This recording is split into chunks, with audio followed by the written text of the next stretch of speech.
오늘 강단 본문 말씀에 보시면 특히 12장 2절과 3절 보시면 그런 말씀 있죠. 인자야 내가 반역하는 족속 중에 거주하는도다. 그들은 본론이 있어도 보지 아니하고 들을 귀가 있어도 듣지 아니하나니 그들은 반역하는 족속입니다. 그랬습니다. 볼 눈이 있어도 억지로 보지 않고 또 들을 귀가 있어도 억지로 듣지 아니하는 그 정도로 마음이 완악해졌다, 그런 얘기죠. 하나님 말씀을 억지로 듣지 않으려고 애를 쓰는 겁니다. 그 정도로까지 말씀 떠나 있는 것이죠. 그래서 결국 이스라엘 백성들이 로마의 포로가 됐습니다. 2절에 보니까 그래서 인자야 너는 포로의 행장을 꾸리고 낮에 그들의 목전에서 끌려가라.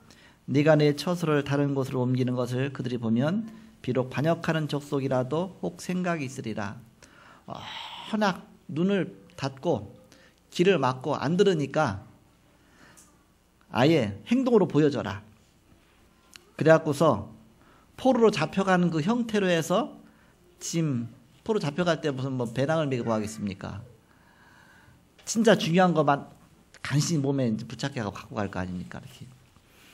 그러면서 끌려가는 자처럼 해서 그렇게 행동하라 그랬습니다. 그들이 보면 비록 반역하는 족속이라도 혹 생각이 있으리라. 저렇게 되면 얼마나 불쌍하냐. 우리가 저렇게 되면 어떻게 되겠냐. 그런데 그걸 보고서도 이스라엘 백성은 결국 하나님 말씀을 거역했어요. 결국 그대로 됐습니다. 즉 말씀 따라가지 않은 것이죠. 말씀 놓친 것입니다. 오늘 제목을 성취될 말씀, 성취될 말씀 붙잡아라, 그런 얘기죠. 오늘 말씀을 성취될 말씀이다, 그 제목을 정했습니다. 지난 주간에는 우리 부목사님 말씀 전했죠.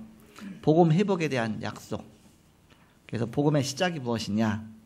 복음의 여정 속에 있으면 반드시 승리하게 된다. 복음 누림 속에 있으면 재앙을 맞게 된다. 가서 이제 차를 타고 가는데 스위스에서요. 이렇게 차를 타고 가는데 보니까 이게 가끔 이게 우리 이제 그 홈페이지 들어가 보거든요. 그랬더니 부목사님 메시지가 딱 나오는 거예요. 수요 예배면이다. 수요 예배 메시지가 딱 나오더라고요. 얼마나 생생하게 잘 보이는지 잘 나오는지 옆에서 듣는 것 같아요. 메시지 막 듣고 가고 이렇게. 또 아침에 일어나면 이제 저녁에 자기 전에는 또 시차가 다르니까 새벽 예배 메시지가 나와요. 또 새벽 예배 메시지 듣고. 근데 이게 시간이 맞을 때는 하고 또 안 맞을 때는 못 했는데, 그러면서도 이렇게 멀리 떨어져 있는데도 이렇게 같이 말씀 따라간다는 게 너무 좋구나. 우리는 이 하나님 말씀 붙잡고 나가면 승리하게 돼 있습니다. 롯의 사위들은 살아있는 하나님 말씀을 농담으로 여겼다 그랬습니다. 농담. 하나님 말씀을 농담으로 여기니까 어떻게 되겠습니까? 결국 소돔과 고모라 성이 철저하게 망했어요. 그 속에서 있었으니까.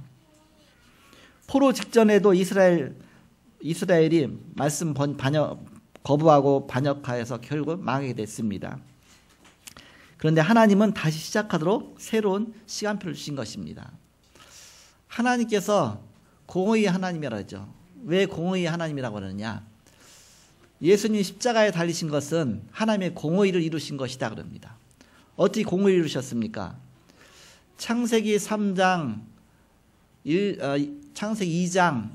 17절에 보니까 하나님 그런 말씀하셨잖아요. 이 선악을 알게 하는 나무의 실과는 먹지 말라. 이것을 먹는 날에는 네가 정령 죽으리라. 반드시 죽을 것이다 그랬습니다. 하나님의 법이에요. 그런데 그 말씀을 어겼어요. 자, 그럼 죽어야 되잖아요. 그럼 죽으면 인간은 죽으면 그냥 끝이잖아요. 지옥 가고. 그러니까 하나님은 사랑의 하나님이기 때문에 인간을 사랑하잖아요. 그래서 구원하시기 위해서 창세기 3장 15절 말씀 주신 것입니다. 그것이 최초의 성취될 말씀 주신 것입니다. 먼저 성취될 말씀은 이것을 먹는 날엔 정령 죽으리라 그랬잖아요. 그거 먹고서 결국 죽었어요. 근데 안 죽고 뻘뻘 살아있거든. 이게 안 죽었냐? 영적으로 죽은 겁니다. 사람은 영적으로 먼저 죽고 그 다음에 육신적으로 죽게 되는 것입니다. 영적으로 죽었다는 뜻은 하나님 떠나게 된 것입니다. 결국 하나님 떠나서 인간 마음대로 사는 거예요. 방황하는 것이죠. 결국 이제는 육신적으로 죽고 영원히 영과 육이 함께 죽는 것이죠. 영혼의 죽음이 먼저 찾아오고 육신의 죽음이 따라오는 것입니다. 그래서 하나님께서 주신 두 번째 또 말씀이 어떤 말씀이냐? 창세기 3장 15절. 여자의 후손이 뱀의 머리를 상하게 할 것이다 그렇습니다. 바로 여자의 후손을 보내실 것이다. 여자의 후손이 누굽니까? 예수 그리스도 아닙니까? 모든 사람은 다 남자의 몸에서 태어났습니다. 남자의 씨를 받고서 남자의 혈통을 받고 남자의 성씨를 따라서 태어나게 됐죠. 미국 같은 데 가보면 여자가 결혼하면 자기 성을 잃어버려요. 그냥 남편 성 따라갑니다. 자기 성은 없어져요. 이렇게. 남자 후손이라는 그런 뜻이죠. 모든 사람은 다 그래요. 그런데 남자의 후손이 아닌 여자의 후손, 남자 없이 태어날 동정녀 마리아에게서 탄생하신 예수를 말한 것이죠. 여자가 잉태하여 아들을 낳을 것이 그 이름을 임마누엘 하리라. 이사야 7장 14절 그 말씀을 또 다시 예언했죠. 그것이 그대로 성취가 됐습니다. 그래서 마태복음 1장 23절에 보니까 21절에 아들을 낳으니 그 이름을 예수라 하라. 이는 저가 자기 백성을 저희 죄에서 구원할 자십니다. 구원자 메시아를 보내겠다. 그러면서 23절에 보니까 보라 처녀가 잉태 아들을 낳을 것이요 그 이름을 임마누엘이라 하리라 하셨으니 하나님 우리와 함께 하시다. 하나님 우리와 함께 하시는 방법으로 이 땅에 그리스도께서 오셔서 임마누엘의 비밀을 갖고 오신 것입니다. 그래서 바로 우리의 구원자가 되셨죠. 구약의 구원자의 특징이 쭉 있습니다. 세 가지 문제 해결해야 된다. 어떤 문제냐? 먼저 죄 문제 해결해야 된다. 그래서 죄 문제 해결하시기 위해서 예수님이 십자가에 달려 돌아가셔서 우리의 죄값을 다 지불하신 것입니다. 그 예수님 누구십니까? 그분 하나님이십니다. 하나님 자신이 이 문제 해결하셨죠. 두 번째는 어떤 문제 해결이냐? 사단의 문제 해결입니다. 사단에게 속았으니까. 그런데 요한일서 3장 8절에 보니까 하나님의 아들이 나타나신 것은 마귀의 일을 멸하십니다. 마귀 권세를 꺾으시고 그 손에서 우리를 건져주실 것이다. 그리고 요한복음 14장 6절에 보니까 내가 곧 길이요 진리요 생명이니 나로 말미암지 않고는 아버지께로 올 자가 없느니라. 하나님 떠나는데 하나님만은 길을 열어주실 것이다. 바로 메시아의 비밀이죠. 메시아는 바로 제사장적인 비밀, 그리고 왕적인 비밀, 선지자적인 비밀, 이 세 가지를 갖고 와야 기름 부음 받은 자, 메시아라고 하죠. 메시아라는 뜻은 기름 붓다, 마시아라는 단어에서 왔는데 바로 그것은 헬라어로는 그리스도라는 뜻은 기름 부음 받은 자. 그리스도는 왕으로서 기름 부음 받았습니다. 선지자로서 기름 부음 받았습니다. 제사장으로 기름 부음 받았습니다. 왕으로 오셔서 마귀 권세를 깨뜨리시고 승리하셨습니다. 십자가에서 부활하셨습니다. 제사장으로서 우리의 모든 죄를 다 담당하셨습니다. 그래서 우리의 죄값을 십자가에서 다 담당하시고 우리를 그 손에서 건져주셨습니다. 그래서 예수 믿는 순간 우리는 죄와 사망의 법에서를 해방하였습니다. 선지자적인 축복을 주셨죠. 그래서 내가 곧 길이요 진리요 생명이다. 예수 영접한 순간 하나님 자녀되고 바로 영생 얻게 됩니다. 그래서 네가 만일 내 입으로 예수를 주로 시인하며 예수님께서 십자가 죽으신 것을 네 마음에 믿으면 네가 구원을 받으리니 사람이 마음으로 믿어 의에 이르고 입으로 시인하여 구원에 이른다. 이것이 하나님의 말씀 성취지요. 그래서 하나님은 말씀을 주시고 그것을 반드시 성취해 나가신다. 그런데 이스라엘 백성은 반역하는 족속 중에 있다. 뭘 반역입니까? 하나님 말씀에 대한 반역입니다. 귀가 있어도 듣지 아니하고 눈이 있어도 보지 아니하고 아예 안 들으려고 애를 쓰는 거예요. 이렇게. 그러니까 너무너무 안 들으니까 이제는 아예 에스겔 선지자에게 아예 실물로 보여줘라. 아예 시청각 교제로 보여줘라. 네가 그렇게 그 행동을 해라. 포로 잡혀가는 것처럼.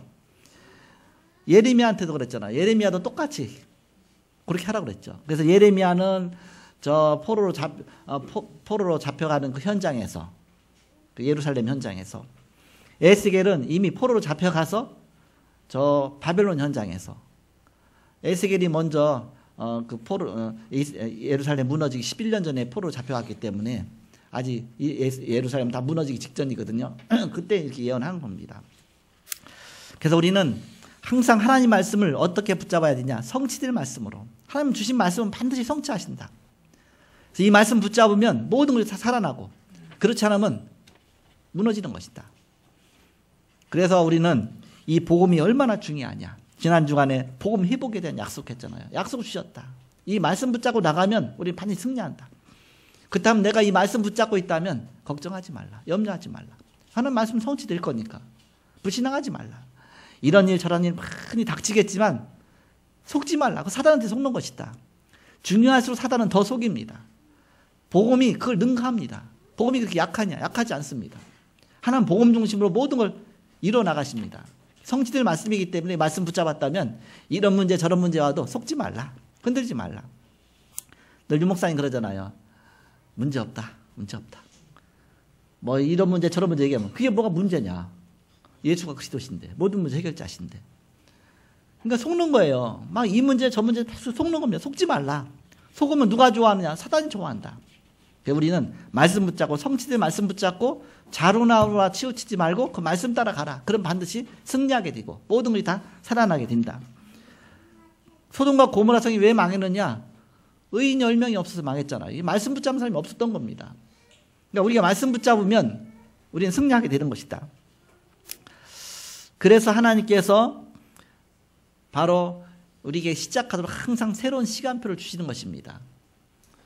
제가 이번에 이제 처음 어떤 기간이 최고만이 이제 교회를 떠나왔는 이제 한 2주 동안이니까 월요일 날 갔다 그다음 금요일 날 밤에 왔으니까 한 주간 지나서 그러다 보니까는 최고만이 교회를 비웠던 것 같아요. 이렇게 그러면서 이렇게 복음이 증거됐고 전달됐고 이렇게 복음이 회복됐구나 그런 현장을 보게 됐습니다.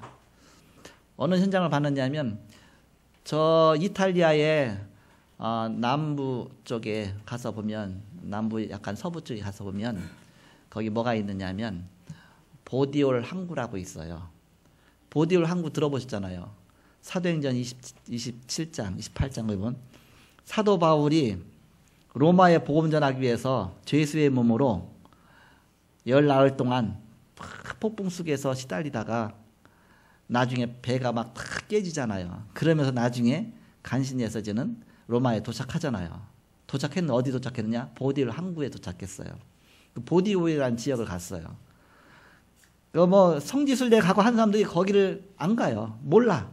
근데 특별하게 이제 찾아간 거예요. 가서 왔더니 이제 항구가 좋아. 하여튼 거기는 어쨌든 이렇게 막 바람이 엄청나게 부니까 좀 로마에 됐다가 또 더 가서 나중에 항구에 이제 정착했는데 그 보디올 항구 이제 거기 내려갔고서 거기서 이제는 벌써 사도 바울에게 막 형제들이 찾아온 거예요. 예수 믿는 사람이 찾아온 거죠. 누가 찾아오냐? 바울 처음 갔는데 그 마가다라 방에서 은혜 받고 성령 충만 받아서 있던 사람 중에 로마 사람이 있었거든요. 오순절 날에. 그 사람들이 가서 로마에 가서 벌써 복음운동 폈던 사람들이 거기에서 찾아온 겁니다. 그 얘기 듣고서. 그런 다음에 이제 로마를 향해서 가는 거예요. 이탈리아 남부 지역이니까. 가다가 로마에 이제 도착하기 한 70km 전에 삼관이라는 지역이 있어요. 삼관은 뭐냐면 여관 3개가 있다 그래요. 여관 3개가 있는데 거기서 좀 잠깐 머물렀는데 그 삼관까지 또 로마에 이제 신앙 있는 사람들이 거기까지 또 찾아온 겁니다. 그런 다음에 로마로 가죠. 로마로 들어가서 사도 바울은 로마 시민권을 갖고 있었거든요. 로마 시민권 갖고 있는 사람은 함부로 대하지 못하거든요. 그래서 그 감옥이 어떤 감옥이냐면 감옥이 그냥 셋집, 자기가 머물고 있는 셋집에서 그냥 가택연금만 되는 겁니다. 바울의 셋집이라고 찾아갔어요. 거길 또 이렇게 찾아갔는데 여기가 바울이 있었던 곳이구나. 아주 로마 시내에 있어요. 이렇게. 그런데 서로 여기가 셋집이라고 주장하는 사람이 또 팀이 나왔어. 두 군데가. 근데 어떤 게 진짜 셋집인지 모르겠어. 근데 나중에 본 게 아마 진짜 셋집일 거라고 얘기하는데 그래서 가서 봤어요. 그래서 여기서부터 복음운동 펴갖고서 로마를 장악했구나. 사도 바울이 로마에 들어간 다음에 250년 만에 로마가 기독교 국가가 됩니다. AD 313년에 콘스탄틴 황제 때에 기독교로 국가로 공인을 해요. 기독교를 공인하는 겁니다. 그래서 몇 년 더 있다가 이제는 국교로 막 지정하죠. 그러니까 국교니까 안 믿으면 안 돼. 로마에는 어마어마한 그런 우상이 많았거든요. 그리스도의 그런 모든 우상들이 다 와 있고요. 로마 자체가 굉장히 막 다신교이기 때문에 그게 다 가짜다. 오직 예수만 그리스도시다. 하나님만이 진짜 하나님이다. 거기 선포가 된 건 국교가 됐으니까. 예수 안 믿으면 안 되는 겁니다. 그게 이제 문제입니다. 그러다 보니까 전도할 필요도 없잖아요. 다 교회 가야 되니까. 또 세례 다 받아야 되니까. 그래서 태어나면서 죽을 때까지 다 그 시스템이 있어야 되니까. 그러니까 전도가 사라졌어요. 전도가 사라지다 보니까 복음이 사라졌습니다. 그러니까 겉으로는 사람은 교회에 많이 모이고 뭔가 이렇게 하는데 사실 복음의 내용이 사라지다 보니까 자연히 교권으로 흘러간 겁니다. 어떤 힘. 그렇게 하다 보니까 복음이 약해지니까 보이지 않게 사단에게 큰 장악돼가지고. 그래서 어느 정도 했냐. 교회는 어마어마하게 커지는데 굉장히 부흥은 많이 하는데 복음은 사라지다 보니까 영적으로는 굉장히 미약해져 갖고서 완전히 다 타락해버린 겁니다. 교권화된 것이죠. 가보면요 어마어마했던 시대가 보여요. 막 곳곳마다 교회가 초창기에 뭐 그렇게 시작된 교회니까 교회 막 건물이 어마어마해요. 막 우리나라 교회 십자가 곳곳마다 있잖아요. 그거보다 더합니다. 가는 데마다 어마어마한 성당들이 그냥 지금 성당이지만 그 당시 초창기에는 그게 초대교회였잖아요. 이렇게 그 초대교회를 시작한 거 아닙니까? 그래서 이제는 그 교권이 어느 정도까지 가느냐? 이제 신부들을 세우면서 최초의 교황이 누구냐? 베드로를 최초의 교황으로 세우는 겁니다. 이제 왜 그래야 이제 그 권위를 이어받으니까. 베드로에게 주신 열쇠를 이어받아야 되니까. 그렇게 하면서 점점점 타락해갖고서 한 1000년 이상 흘러가갖고서 중세 시대가 돼서 어떻게 됐느냐? 아예 이제는 면죄부 판매, 속지표 판매까지 가진 겁니다. 그래서 이 표 하나를 사면 죄 용서 받는 것이다.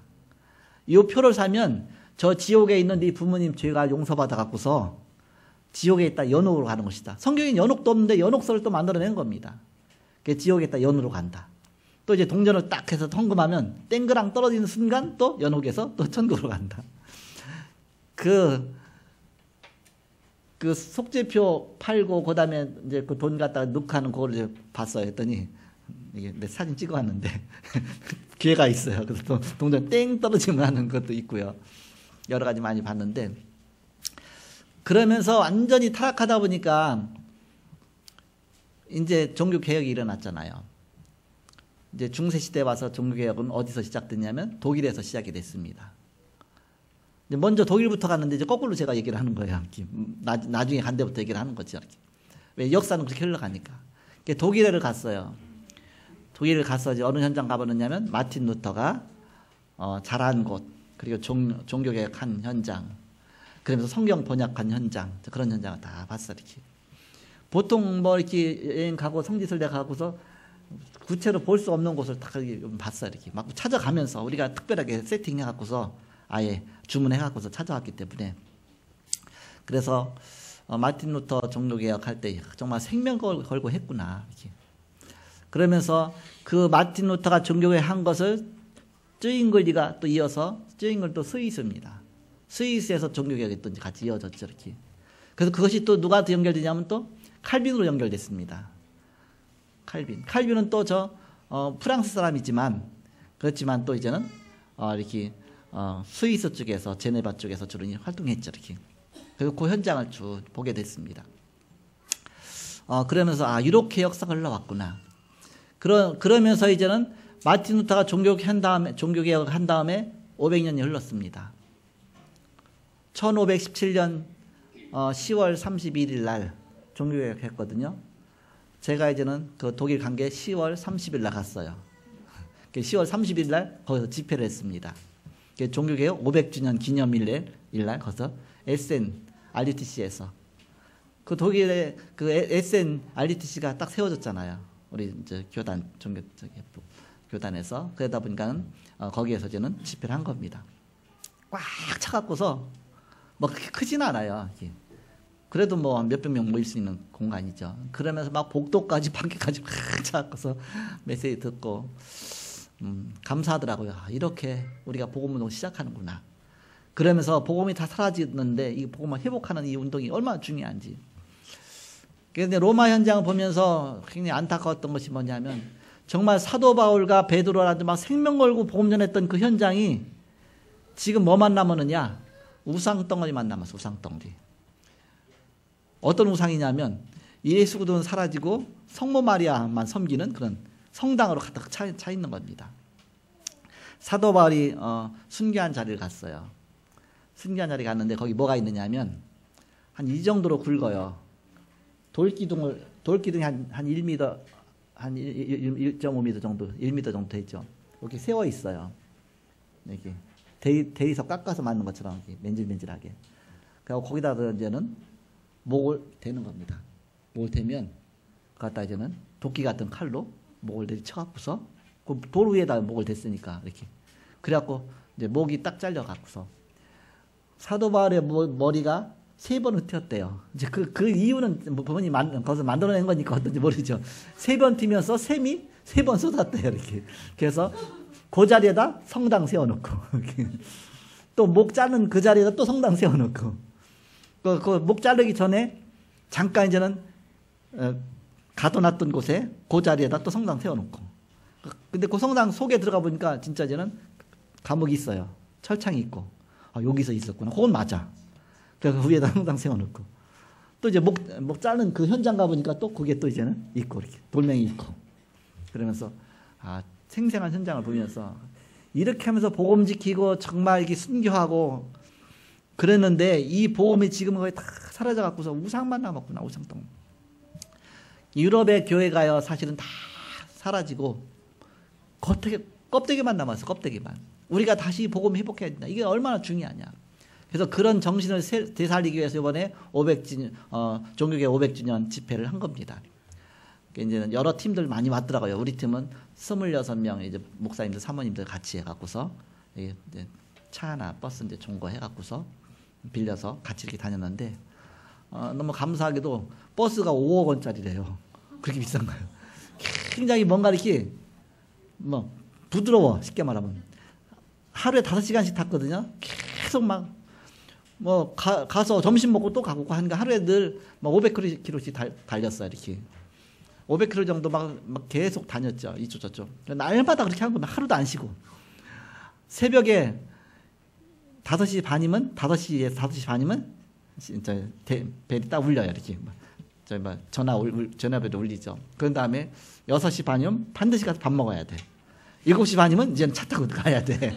그렇게 해서 계속 날마다 다닌 거예요. 그래서 차가 좀 편해서 그 차에는 화장실도 있어, 이렇게. 그러니까 좋은 차더라고요. 그거 타고서 계속 다니는데 차 있는데 참 편해요. 비행기 탄 것처럼 이렇게. 그렇게 해서 10박 12일을 다녔는데 그 현장 보면서 이렇게 복음이 증거됐구나. 우리가 좀 이 복음을 이 시대에 다시 회복해야 되겠구나. 그래서 이제는 종교의 500주년 된 지금 다시 우리가 바로 복음을 회복하자. 복음 회복하기 위해서는 말씀 회복해야 되는 겁니다. 성취될 말씀 붙잡아야 되는 것이다. 그렇지 않으면 결국 엉뚱한 데 가는 것이다. 사람이 듣지 않고 사람이 안 보려고 하고 진짜 참 복음인데 이 복음들은 모든 것이 다 살아나는 것인데 이사야 40장 6절에서 8절에 보니까 푸른 마르고 꽃은 시드나 여호와의 말씀은 영영이 설 것이다 그랬습니다. 하나님 말씀은 영원한 말씀이다. 그렇다면 이 살아계신 하나님 말씀이 실제로 어떻게 이루어지느냐? 우리는 실제 살아계신 하나님 말씀, 성취될 말씀을 붙잡는다면 우리는 삶이 달라지죠. 우리의 작은 삶을 통해서 말씀이 성취되는 겁니다. 비가 오면요, 비 오지 않게 기도하잖아요. 그럼 하나님 비 오지 않게 하여 주옵소서. 나도 모르게 밖에 나가는데 우산 들고 나가. 비 오지 않게 기도했으면 우산을 놓고 가야지. 우산 들고 나갑니까? 왜요? 성취될 말씀이라면. 그런데 주여 비 오지 않게 없어. 나도 모르게 나가서 뭐 손에 우산이 들려 있어. 그렇잖아, 이렇게. 사실 우리가 기도와 삶하고 다르거든요. 정말 믿고 구하는 것은 다 받으리라 그랬거든요. 우리가 하나님 말씀은 실제 믿고 실제 행동해야 된다. 그래서 우리의 삶 속에, 우리 모습 속에, 모든 속에서 예수가 그리스도라는 사실을 믿고 나가야 돼. 그렇지 않으면 막 불신앙이 생기는 겁니다. 우리 과거의 경험으로 막 이런 불신앙 저런 불신앙 다 나오게 되는 것이죠. 그럼 거기에 또 속는 것이죠. 그리스도 안에 있으면 결코 정죄함이 없나니 생명의 성령의 법이 지와 사망의 법에서 너를 해방하였습니다. 그리스도 안에 있으면 다 끝난 것입니다. 왜 자꾸 속습니까? 그래서 우리는 수요일날, 금요일날 예배 시간 전후에 미리 와서 기도도 하고 또 이제 서로 포럼도 하고 찬양도 하고 기도도 하고 그런 시간만 잘 활용해도 포럼하고 집중해도 굉장히 역사 일어나게 된다. 실제 믿는다면 우리는 그런 시간 하나하나가 너무너무 귀중한 시간이다. 그럼 당연성과 필연성과 절대성이 보이다. 정말 당연한 것, 필연적인 것, 절대적인 걸 보인다. 그래서 우리는 집중훈련 등 집중시대의 응답을 보게 되는 것입니다. 그래서 성도와 교회가 너무너무 중요한데 복음 회복과 말씀 운동을 통해서 하나님이 다 이루어 나가시는 것입니다. 복음 회복하면 되는 것이다. 그 말씀 붙잡으면 되는 것이다. 창세기 3장 15절 그 말씀 붙잡은 사람들이 누굽니까? 아브라함, 이삭, 야곱, 요셉. 그 시대 족장 시대 때 그 4명이 붙잡은 거예요. 근데 알고 봤더니 그 4명 갖고 창세기 역사가 다 이루어진 겁니다. 아브라함, 이삭, 야곱, 요셉 갖고. 그리고 출애굽 시대에 요게벳과 모세와 아론과 이드로, 여호수아, 갈렙 이 사람들이 7명이 붙잡았어요. 이 말씀을. 이 7명이 어떤 말씀 붙잡았느냐? 출애굽기 3장 18절. 가서 희생제사 드려라. 피제사 드려라. 이 언약 붙잡은 7명을 통해서 사실은 출애굽의 역사가 다 이루어졌습니다. 그리고 미스바 운동이 많은 사람이 한 것이 아닙니다.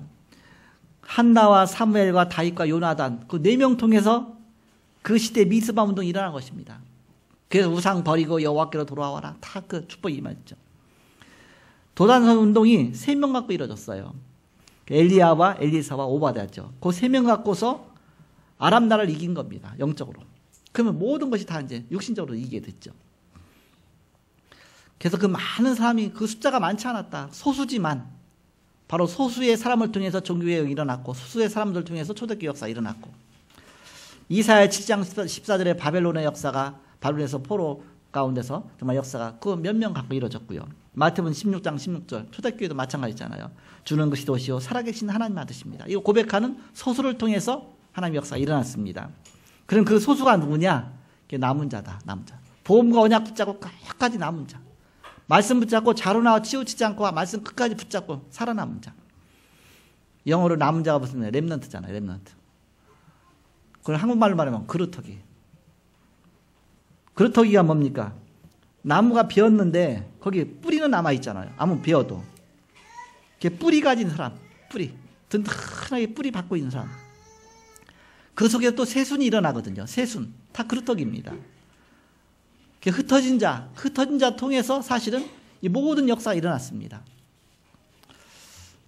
남은 자란 단어가 특히 이제는 이 포로 시대 때 보면 굉장히 많이 나오잖아요. 남은 자. 그게 렘넌트요, 그루터기요, 새순이요, 뿌리가 돼서 나중에는 바로 전 시대를 살리는 자가 되는 것이다. 그래서 교회당보다 더 중요한 것은 교회화가 되는 것입니다. 교회당 아무리 멋져도 우리가 정말 교회화가 되지 않으면 안 되죠. 내가 정말 하나님 자녀로서, 내가 정말 응답받는 하나님 자녀로서, 정말 내가 기도하는 사람으로, 말씀 붙잡은 자녀로서 우리는 은혜 받으면 이제 교회 밖도 살리게 되죠. 교회 밖을 살리는 것은 뭐라냐? RUTC다. RUTC. 곳곳마다 이제는 밖을 살려야 되는 것이다. 자, 본론입니다. 그렇다면 말씀 갖고 우리는 계속 집중하라. 그러면 말씀 흐름 따라가면 모든 것이 다 살아나게 되어 있습니다. 첫 번째, 오늘 바로 무엇이 살아나냐? 강단이 살아나게 됩니다. 강단. 하나님 말씀 전한 강단이 살아나게 됩니다. 내가 말씀 안 붙잡으면 하나님이 강단에서 말씀 주겠습니까? 식당 가서 아무리 좋은 메뉴가 있더라도 내가 시켜 먹지 않으면 그 식당에서 만들어낼 수가 없어요. 내가 정말 좋은 식당에 가서 늘 뭐 짜장면, 짬뽕만 시키면 그거밖에 더 만들겠습니까? 내가 정말 이렇게 말씀을 잘 받고 은혜 받으면 하나님 말씀을 자꾸 주시는 것입니다. 나를 위해서 주시는 것입니다. 강단이 살아난다. 창세기 14장 14절에서 20절에 보니까 아브라함이 이 축복을 누렸어요. 어느 정도 역사가 일어나냐? 멜기세덱의 역사가 일어나고요.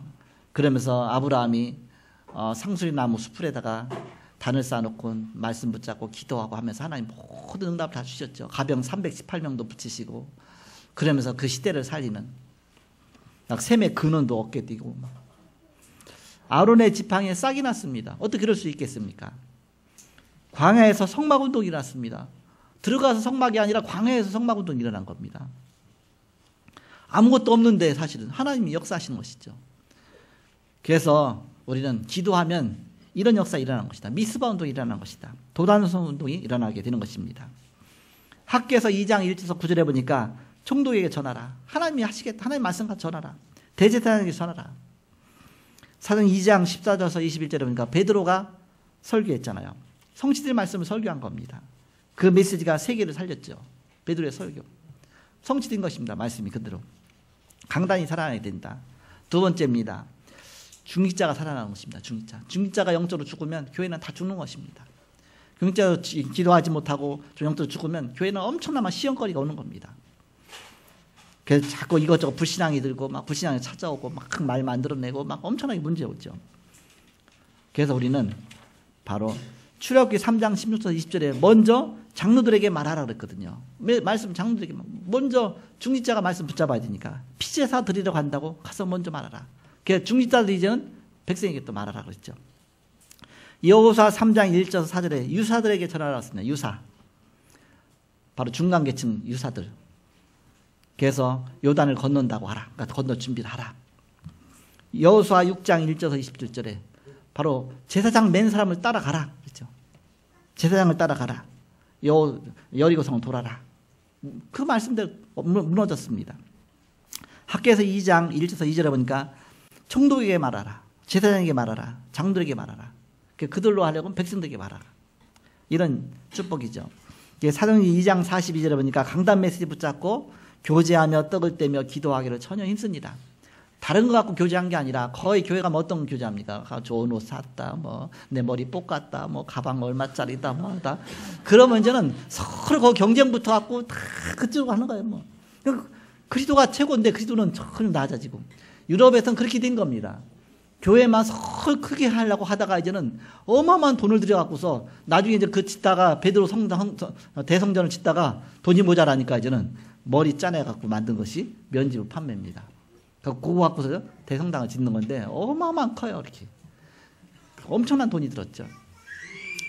그래서 우리는 예배 마치면 하나님 말씀 붙잡고 서로 기도하고 그 말씀 갖고 은혜 받은 거 서로 나누고 말씀 갖고 서로 교제 나눠야지. 사도의 가르침을 받아 그랬잖아요. 가르침 받고 서로 교제하며 말씀 갖고 교제하고 서로 떡을 떼며 떡을 뗐다는 얘기는 뭐예요? 이제는 집집마다 가서 이제는 같이 또 예배하면서 또 서로 이렇게 말씀 나눈 겁니다. 이렇게 떡을 떼며 모여일 때마다 서로 떡을 떼면서 서로 기도하고 했으니까 기도하기를 전혀 힘쓰니 이 말씀 붙잡고 기도한 것이죠. 그러니까 사도행전 11장 19절에 중직자들이 일어나서 새로운 교회를 세웠습니다. 그것이 안디옥 교회입니다. 사도행전 13장 1절에 중직자들을 통해서 선교의 문이 열렸습니다. 사도행전 19장 21절 로마 복음화도 중직자들이 일어나서 응답을 받았습니다. 문제가 있어도 문제 없다 그래야지 자꾸 문제 있다 말하면 속는 거예요. 사단한테. 문제 없다. 그 문제냐? 뭐 문제 없다. 문제 없다면 다 없어지잖아요. 근데 문제 있다 그러면 또 그래 문제 나중에 막 사단한테 완전히 흔들리는 겁니다. 있어도 없다고 해야지. 영어성에 문제 없다 그러잖아요. 없긴 뭐 없어 있잖아요. 근데 알고 보면 30%는 다 지나간 문제예요. 지나간 문제하고 자꾸 속아요. 30%는 아직 오지도 않은 문제예요. 오지도 않은 문제 갖고 막 속아요. 30%는 문제도 아닌 것 갖고 또 속아요. 진짜 문제는 10%밖에 없다. 문제도 아닌 것 같고 문제라고 그러면 답이 없어요. 그러나 진짜 문제 10%가 있으면 그 10% 붙잡고 진짜 기도해서 응답 받아라. 이 갖고 막 말하고 막 하지 말고 정말 기도하면서 영적 싸움 싸우면서 승리하라. 그러면 모든 문제 끝나 아니냐. 그래서 문제 없다 하는 게 참 답이다. 답.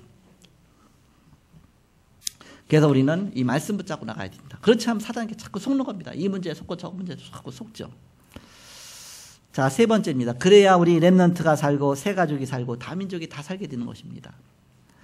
창세기 3장 6장 11장 해결은 사도행전 1장 1절 3절 8절 그리스도 하나님 나라 오직 성령 충만 이거밖에 없다. 그래서 사도 바울은 회당으로 간 겁니다. 바실리카 회당. 제가 회당을 가봤어요. 세 군데 회당을 가봤습니다. 사도 바울이 로마에 가고서 가정교회를 세웠어요. 근데 그 가정교회를 갔어요. 이렇게 세 군데 했더니 여기에서 여기 사도 바울이 사람들 모아놓고 말씀운동 폈구나. 다른 곳은 어마어마한 성당으로 돼 있는데 그거는 그냥 회당이야. 이런 집이야. 집인데 거기서 말씀운동 한 겁니다. 이렇게 보면서 여기서 이렇게 시작돼서 이게 로마 복음화가 된 거구나. 나중에는 예수 믿는 사람 막 죽이고 핍박하니까 어디로 갔느냐 하니는 갈 데가 없으니까 집에서도 안 되니까 다 집집마다 수색하니까 지하 무덤으로 들어갔어요. 거기는 무덤이요 지하로 돼 있어. 지하 땅굴 파고서 무덤을 세우거든요.